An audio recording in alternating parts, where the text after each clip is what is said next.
yesterday was a huge day, maybe the biggest day of the trip so far, unless I'm misremembering some days in Norway. But it was a lot of climbing, and I'm here now in the small village of Caniparola. I'm sure I'm saying that wrong, but um, made it to this cool little campground, which is really nice actually, run by this nice Italian couple who work at the surf club or the surf school down on the beach. So we're probably about, I don't know, 5 or 6 kilometers from the beach now. After climbing, over all the mountains yesterday. So after I recorded that video yesterday morning, after Louisa had left, I set off, and I wasn't trying to catch her, but I kind of was, just to see if I could. And shortly, maybe like an hour or so after riding, and I was really enjoying riding up the hills in the morning, because basically the very first thing that happened yesterday morning was we were climbing a really big hill, and that was, I don't know, maybe 1,000 meters of climbing. And so after about an hour or so, I caught up to her, and we rode a little bit together, but we mostly just kept our headphones in and tried to get to the top of the mountain, and eventually we did. And I think it was maybe about just under 1,100 meters at the top, and really nice view of the mountains, which has been really nice because the last, I don't know, few days in Italy has been pretty dry and kind of uninteresting. So to be back in the mountains has been really awesome actually, despite all the climbing. So we got to the top and we had an espresso at the little cafe, because the Italian little cafes is so good. You have like an espresso for like €1.20, which is a lot cheaper than many other countries I've been to so far. I remember in Switzerland, like a coffee was like 5 francs or something, which is nearly $10, which is just absurd. So I've been trying to stop at as many cafes as I can and enjoy some nice espresso. So we had a espresso at the top of the mountain and had a bit of a view. There was a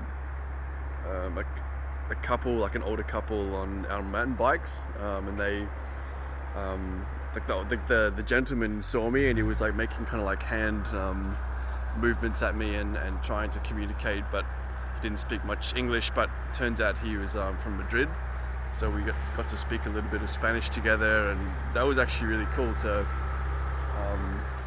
practice a bit of Spanish, and some of the words started coming back, and I liked it, and it would be nice to do a bit more of it. There's like a tractor working behind me now, and every time I would tell him like what I was doing in terms of like how far I was going and stuff, he would just be like, "Oh God," and then he would turn away and walk away, and then he would come back and would keep chatting. So that was pretty funny. And then after that, there was a massive, like maybe 20-kilometer descent down into the valley, which was just incredible, and that was so much fun. Kind of zigzagging down the mountain, with this amazing view of the valley and the mountains. It was just perfect weather. It wasn't too hot, but it was nice and sunny. It was just so awesome. I really enjoyed it. And then we got to the bottom. Louisa wasn't too far behind me, so we got some supplies at the supermarket after like zigzagging and winding our way through like nice cobblestone streets and colorfully painted houses, which is really quite nice. And then we had lunch, and it took us a while to find somewhere to have lunch because there was absolutely no shade, and we were both kind of cooking at this point. So we ended up having lunch at a bus shelter, which was the only spot we could find. But we had a nice view of the mountains anyway, so that was fine.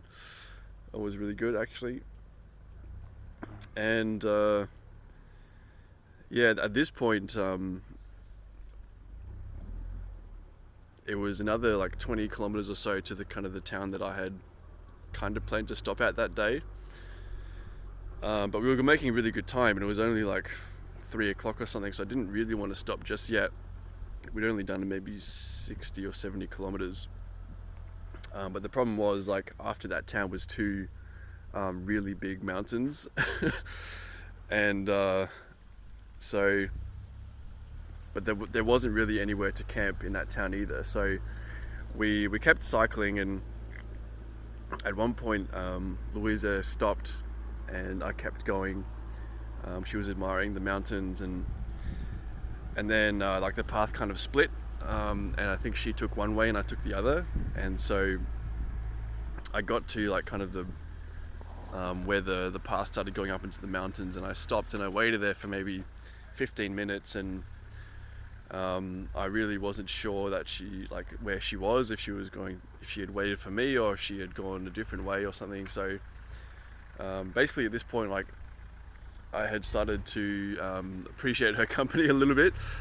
So basically, as soon as I had started to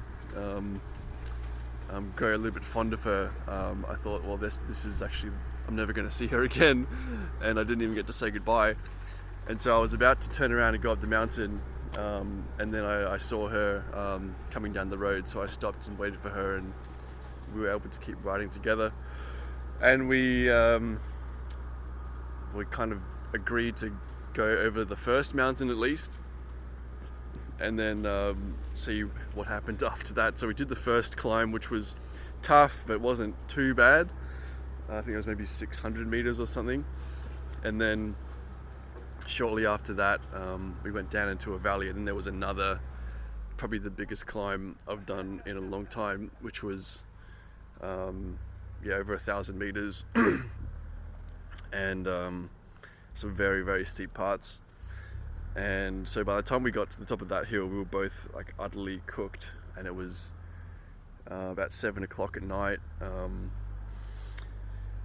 I calculated later that we had done over about 2,200 meters of climbing yesterday, which was probably the biggest day of the trip. It was a lot harder than climbing the Gotthard Pass in Switzerland actually, so I was expecting that to be the biggest day of climbing of the trip, but nope, it looks like Italy's got some surprises still. And so we stopped at the top of that mountain, and we had a bit of a snack, and were able to watch the sun set over the ocean, because we could actually see the ocean from this point. So that was pretty incredible. And what a relief to go to the top of that mountain. And then we found a campsite which was kind of halfway, well, at the bottom of the mountain, but not too much further.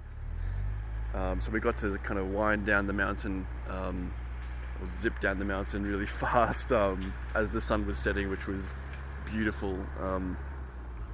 And then we rolled into this campsite, and I was the first one there, and they were just closing the gates as I arrived. So it was kind of perfect timing. I just snuck in, and then they said they were full, but because we just had tents, they gave us a spot anyway. So that worked out really well, luckily. And it was like 8 o'clock at this point. We set up our tents, and then went and had dinner, and there was a bunch of really interesting people sitting around the dinner table. So we ended up chatting until I went to bed around 1 o'clock in the morning, and I was absolutely stuffed. Huge day. And I was talking to another Austrian guy, Fred, who actually turns out he's just done a master's in peace and conflict studies, and has done a lot of work in the Philippines, which was quite fascinating to listen to him about. And there was a Belgian couple, one owns a bar in Belgium and the other one is a musician. Interesting to chat to them. And then there was another German couple, and and the guy, who's probably in his 50s, was telling us stories of how he used to work in tourism for like really rich European tourists who would take helicopters over to Mauritius, and he would organize all their tours, and basically all the oligarchs in Europe, he would be pulling strings behind the scenes. His ex wife, who's now passed away, was the daughter of like one of the richest men in Europe, apparently. So quite fascinating to listen to all their stories. So I stayed up a bit later than I was expecting, and really a great day, but just utterly exhausting yesterday. So it's about 11:30 almost here now, and I'm not really sure what I'm going to do today. I'll probably leave this campsite. I haven't packed up yet, and the sun's pretty hot, but maybe I'll go for a swim somewhere in the ocean. Although all the beaches, most of the beaches here, you have to pay to go to, which is ridiculous in my opinion. But yeah, I don't think I'll go too far today. I haven't had a rest day in probably about a week now, so maybe today will be a bit cruisier. And it's about 500 kilometers to Rome, I calculated this morning. And when I get to Rome, I'll have done about 5,000 kilometers total for this trip, which is, it's a pretty big number, so that's cool. And another thing Fred just mentioned this morning, he's got a friend he's meeting tomorrow who works on a cruise ship, and she's from the Philippines, and she's working for like $2 a day on this completely illegal contract. They have her passport and everything, so yeah, it's pretty messed up. And I recommended that he contact the Ocean Outlaw Project, which deals with these kind of issues, the investigative journalist. So I really hope that he can help her in some way. I'm not sure what he's going to do, but that just happened half an hour ago. He told us that. Anyway, I'll leave it at that, and I'll see what happens tomorrow, or today rather. Maybe I won't record another video for a while because I'll be resting. Who knows? So yeah.